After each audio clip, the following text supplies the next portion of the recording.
بہت اہم ایشو، جس طرح آپ سب کو پتہ ہے کہ کچھ دن پہلے ہمارے بھائی ہمارے ایم پی اے میرے ساتھ بیٹھے ہوئے شکیل بشیر خان کے قافلے پہ فائرنگ ہوئی اور ایک ان کا محافظ شہید ہوا اور باقی کو اللہ نے بچایا۔ اس کے رد عمل میں چارسدہ میں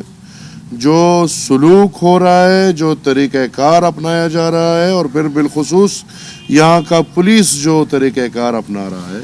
اس پہ ہمارے بہت بڑے شکوک و شبہات ہے۔ ہم آج میں بھی شکیل خان کو یہ جگہ حوالے کروں گا، وہ بات کریں گے، لیکن ہم عوام کے سامنے بھی اپنا کیس رکھ رہے ہیں۔ ہم آئی جی کے پاس بھی رجوع کریں گے اور انشاءاللہ ہم عدالت بھی رجوع کریں گے۔ میں نے جیسے پہلے دن بولا تھا پریس کے بھائیوں سے اسپتال میں کہ یہ ہم جہاں پہ رہتے ہیں اس کو پختونخوا بولتے ہیں، اور یہاں پہ رسم رواج بہت بھاری ہے پختون ولی کے۔ ہماری یہ جو مسئلہ ہے یہ چلتا آ رہا ہے اور کب سے سب کو پتہ ہے کہ چل رہا ہے۔ اگر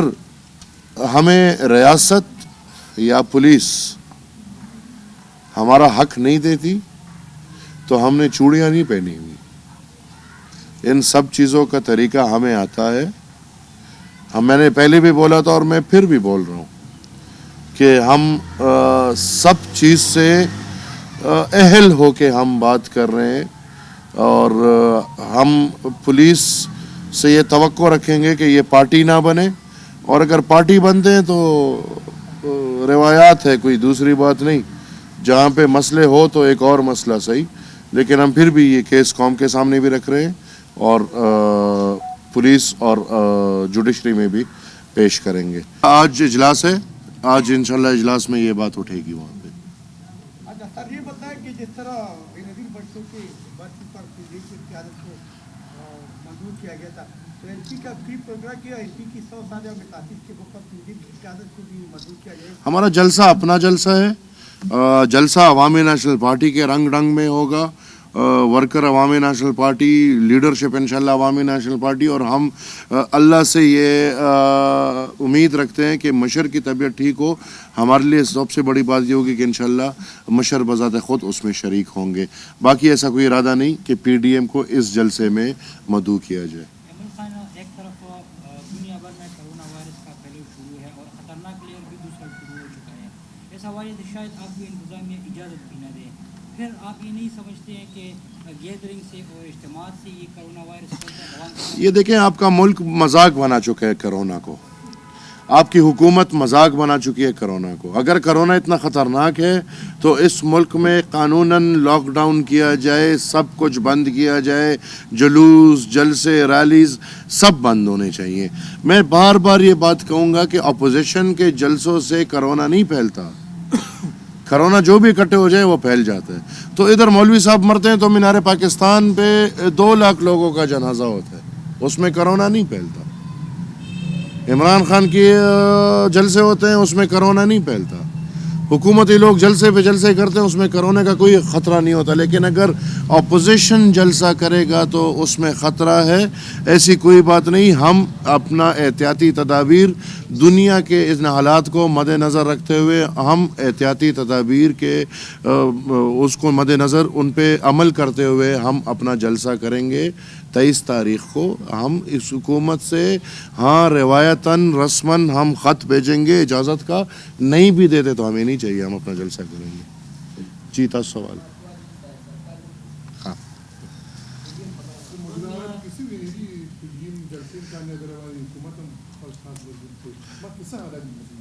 فیض محمد لال من خدا چې نظر کوو په سیاست نو دی وخت کې تیاره ده،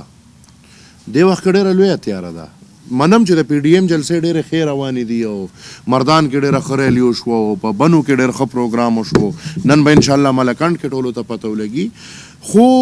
د عوامو طاقت اغشتل دا آسان کار نه دی، عوامي طاقت منګ کو دا جلسې او دا ریلیانې دی لکو چې منګ د عوامو له د ووټ طاقت راوړو نو هغې کې لا کار ډېر دی هغې کې محنت ډېر دی آتش په جلسو په جلوسونو نه کېږي جلسې جلوسونه هغې له یو ماحول جوړوي انشاءالله دا ماحول به جوړو دا به برقرار ساتو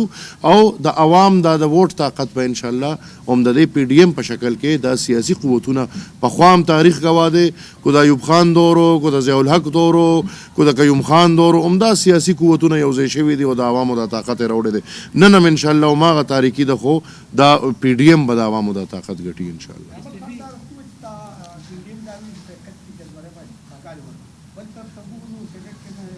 دا سه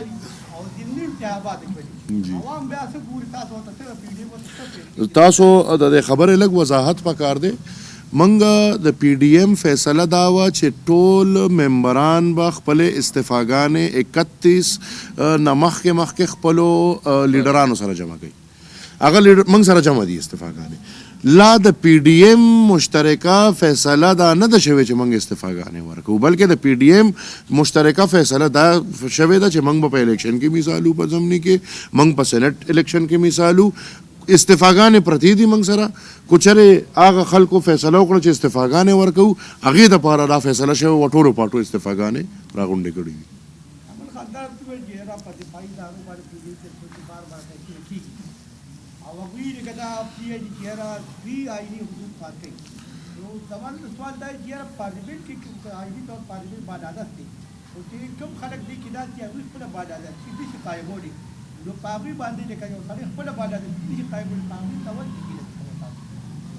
نو ضروري خبره ده سرتاج لاله زورور سړي ته خو به خبره کې کړه اوس په یو خبره موږ ځان دوکه کوو نو هغه به موږ ځان دوکه کوو خو ستا ملک نظام روان هغې دی ستا په ملک کې چې څه کېږي دا د هغې په خوله کېږي نو موږ د ځان نه دوکه کوو او بالکل همدغه مقتدر قوتونه به کمزورې کول غواړي نو عوام به مضبوطېږي پارلمان طاقت او د پارلمان مثال ټولو نه اوچتوالی وجه دا ده چې د عوامو اوچتوالی دی په دې ملک کې قانون چې دی نو هغه قانون ټولو نه بالا ګوري عام ووټر ته کم کس چې راوزی او ووټ اچي لہذا دغه ووټ له اختیار پکار دی دغه ووټ له کو اختیار لټای نو پارلمان ته به اختیار راځي ممبر ته به اختیار راځي نو په پاکستان کې خو د لومړنۍ ورځ نه دا کوشش روان دی چې پارلمان څنګه کمزوري شي ممبر څنګه کمزوري شي چېرته چې په پارلمان کې کمیټې وي هلته د نورو ادارو څه ضرورت دی خو دلته خو نورې ادارې جوړېږي دلته نورې کیسې جوړېږي لہذا موږ ټول په دې پوهېږو موږ هر سړی ډکې په دې ښه پوهېږو چې دا پی ډي ایم کې څوک څه خبره کوي نو دا حقیقت دی دا حقیقت به کول غواړي او د حقیقت تش د خبرو حده پورې نه کېږي دی کې به ایمانونه تیرول غواړي لکه د باچا خان بابا په شان لکه د ولی خان بابا په شان په میدان به ودرېدل غواړي او دا مقابله به ګټل غواړي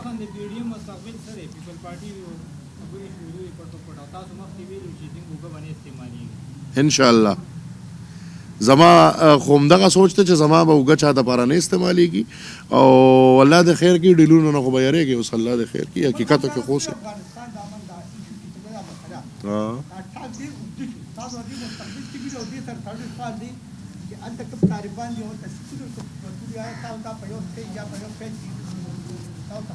دی وخت کې خو نه ښکاري دی وخت کې خو ښکاري نه او دی وخت کې داسې ښکاري چې هغه قوتونه کم چې د افغان امن سبوټاج کولو کوشش کوي هغه قوتونه کم چې افغان په خوره امن نه غواړي هغه قوتونه د دې ډایلاګس کې ډېر یو نفي کردار ادا کوي او دا نفي کردار وخت په وخت باقاعده پته لګي موږ بار بار دا وایو اول به خپل ملک ته وایم پاکستان ته بیا به د افغانستان ریاست ته وایو بیا به امریکې ته وایو بیا نور کو لکه چین دی روس دی دا ټول خلک به په دې مسله کې راپاسي او دا مسله وړه مسله نه ده دا د سن 70 نه یو ډرامه روانه ده دلته او د پښتنو په سر سوداګانې کېږي د پښتنو په وینه سودا کېږي د هغې کاروبار روان دی د پښتون په سر نو لہذا د دې لپاره دا منطقه او دا سیمه پکار دی چې راپاسي او د افغانستان د امن پکار دی چې پوره کوشش وشي زه چې کم نظرینه ما نو د امن په ځای ما ته دا کم حالات چې روان دي نو ما ته سبا ډېر خطرناک ښکاري پرون نه سبا خطرناک دی پرون طالبو سبا داعش دی طالب سره خودکشو داعش سره کیمیکل ویپن دی دا زه د پرون نه زیات خطرناک وینم، خو زه بیا هم د دې ټولې سیمې نه دا تمه کوم او دا سوال به کوم چې دوی دې راپاسي او د دې امن باره کې دی ډېر کوشش وکړي. د دې لپاره خو یو مبارزه شروع ده، که موږ د هغې طرفونو د شمالي وزیرستان چې کوم د هغه ځان د پښتنو ځوانانو یو مبارزه شو، دې طرف نه ستاسو شروع ده، کانګرس پارټۍ وار د مخکې دا خبره کېږي چې دلته کې دهشتګرد بیا ریکروټ کېږي لګیا دي. تاسو ډېره مبارزه وکړله، اخر د دې حل به څه وکړي؟ لکه څه داسې موږ سره خو ګوره هغه وسایل نشته چې موږ د دهشتګردو مخنیوي وکړو. موږ سره هغه طاقت نشته چې موږ د دهشتګردو مخنیوي وکړو. موږ بطور د سیاستدان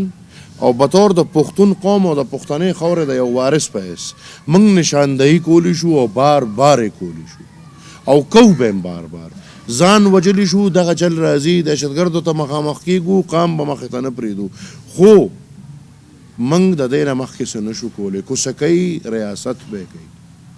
ریاست به خپله منصوبه سموي، ریاست به خپل سوچ سموي، ریاست به دا مسله راغونډوي چې بس د نور د خپل قام په وینو دا ملک نه چلیږي. کله چې ستا پالیسي ختمه شوه دغه ستا ملک به په سمه روان شي، او که نه ستا ملک، ستا فارن ایکسچینج، ستا سړک، سکول، یونیورسټي زما په وینه چلی، نو بیا خو دا ملک دی بس زموږ د سر سودا به روانوي. او بالکل دا خبره 100% ټیک ده، دهشتګرد چې په کم شکل منظم کېږي لګیا دي زموږ تصور هم نشته. وزیرستان کې کو ګورو، بیا کو د غرونو علاقه کې سوات، ملکنډ او بونیر او دیر کې وګورو، او بیا په د تیر دور کې د 13 میاشتو کې په اربو روپۍ د بتې په شکل کې د جماعتونو نه اوچتې شوې. دا دهشتګرد واپس منظم کیږي او دا به یو برق وي. خو موږ به د ریاست نه دا تمم کوو، امید به هم کوو چې نور د پښتنو د سر سودا مه کوئ، ګرانه ده ډېره زیاته.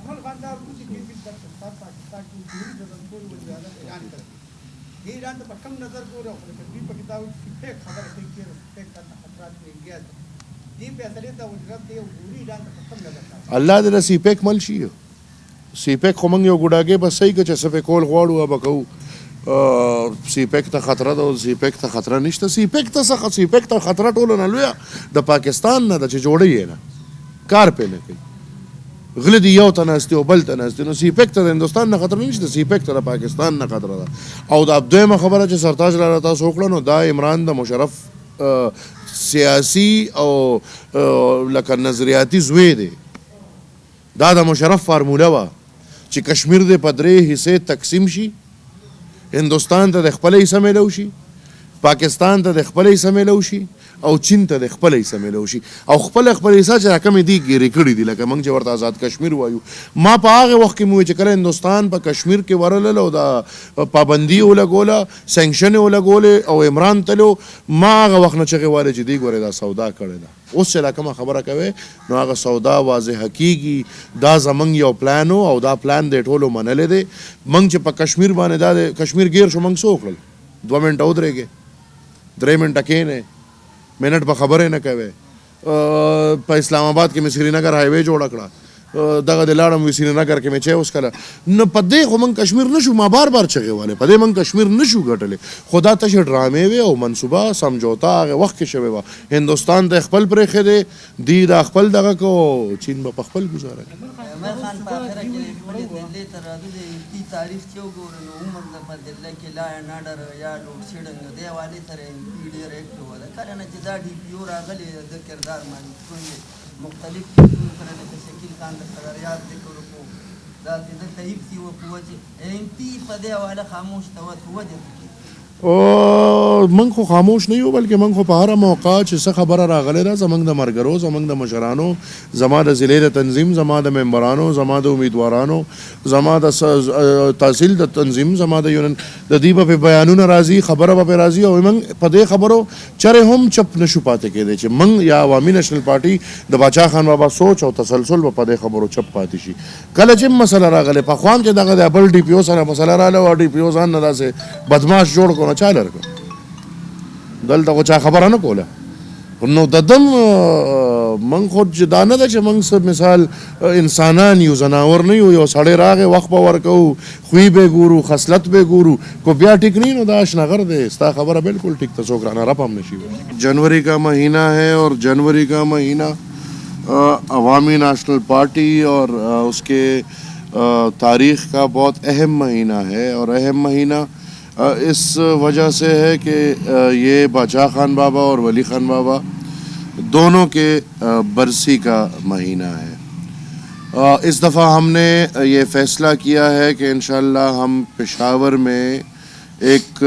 صوبائی سطح پہ ایک بڑا جلسہ انشاءاللہ کریں گے 23 تاریخ کو. اور اس سال ایک خاص بات اور بھی ہے. الحمدللہ ہم فخر کرتے ہیں اپنے تاریخ پہ اور اپنے تحریک پہ.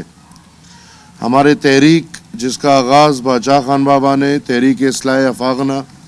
کے نام پہ رکھا تھا سن 1921 میں, اس کو 100 سال پورے ہو گئے. تو اس دفعہ انشاءاللہ ہمارا یہ 100 سالہ جشن ہے اور عوامی نیشنل پارٹی پورے صوبے میں مختلف طریقوں سے جشن منائیں گی. انشاءاللہ ہم ڈرامے کی شکل میں, گانے کی شکل میں اور جو ہمارے کلتوری جو شکل ہے ان شکلوں میں انشاءاللہ ہم پورے صوبے میں یہ اپنا 100 سال کا جشن منائیں گے. ہم فخر کرتے ہیں جیسے میں نے بولا کہ ہم اس تحریک کا حصہ ہیں جو بر صغیر پاک و ہند کہ تاریخی تحریک سے ہمارا تعلق ہے. ہم فخر کرتے ہیں ایسے تحریک بہت کم ہیں جو 100 سال چلے ہیں, اور ہم انشاءاللہ یہ عقیدہ رکھتے ہیں اور یہ جذبہ رکھتے ہیں کہ یہ تحریک جو 100 سال چل پڑی ہے انشاءاللہ ہم رہیں گے, ہمارے بچے رہیں گے, یہ تحریک اس طرح سالوں سال چلتی رہے گی. اور باچا خان بابا کا یہ مشن پختون قوم کے شناخت کے لیے, پختون قوم کی بقا کے لیے, پختون قوم کی آزادی کے لیے, پختون قوم کے وسائل کے اوپر اپنے حق کے لیے, تعلیم اور صحت کے لیے انشاءاللہ ہم یہ مشن جاری رکھیں گے. اور آپ کو میں نے جو بلایا ہے تو